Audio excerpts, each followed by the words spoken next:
வையாபுரி என்ற பெயர் பழனி என்று பெயர் எப்படி மாறியது என்ற காரணத்தை பார்ப்போம். முருகனின் ஒரு பெயர் வையாபுரி. வையம் கூட்டல் புரி என்று பிரிக்கலாம். வையம் என்றால் உலகம், புரி என்றால் நகரம் அல்லது ஊர். உலகத்தை காக்கும் அருள் புரியும் இறைவன் என்பதாகும். சங்க இலக்கியங்களில் பழனி பகுதி வையாபுரி நாடு என்றே அழைக்கப்பட்டது. பழனி மலை முருகன் தலத்தில் அவர் ஞான கோலத்தில் தங்கியிருந்த போது சிவன் பார்வதி அவரை மீண்டும் கைலாயத்திற்கு அழைக்கிறார்கள்.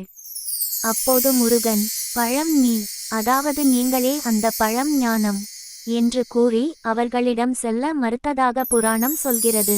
இந்த பழம் நீ என்ற சொற்றொடர் காலப்போக்கில் பழம் நீ பழனி என மருவியதாக நம்பப்படுகிறது.